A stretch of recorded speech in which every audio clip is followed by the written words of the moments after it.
I think you've heard people who know about the hype cycle of, let's talk about AI because that's what it's about. They say that we're now in the trough of disillusionment, which I think is really funny.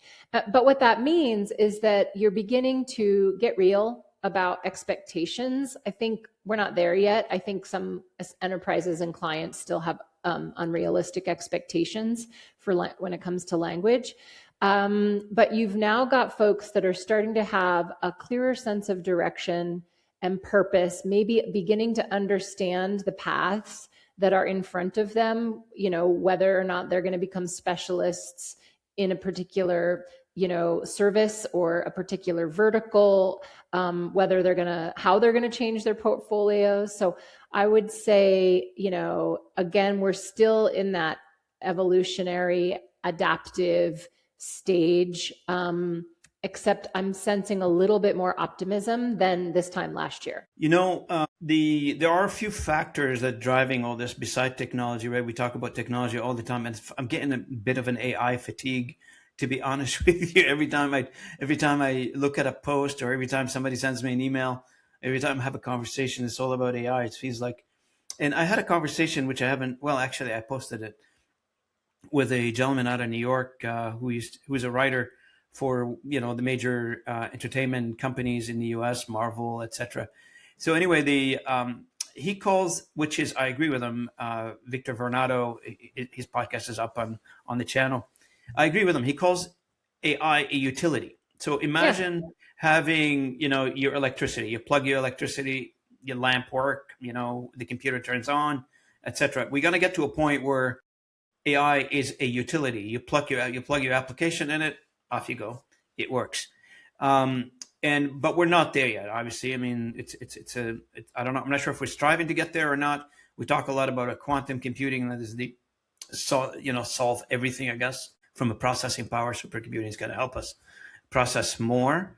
But the idea here is that with all that said and done, there is another trend that is taking place, which is economical, geopolitical, all that stuff that is driving some of that. Example, I hate to say that, but because I've said it in multiple times, is that when you, for instance, as the US set their English language as the language of the country, nothing wrong with that. Any country can set their language the way it wants to.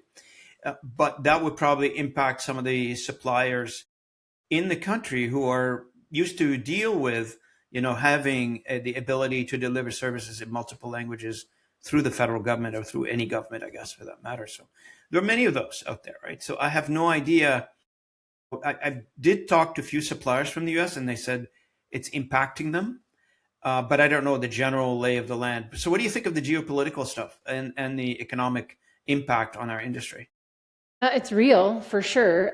You've got something like that, which certainly impacts providers in the US. I think you also have the impact of the US tariff debacle, which, it's changes every week. So that makes global business, especially in certain verticals, manufacturing and distribution and any, of those industries impacted by the tariffs.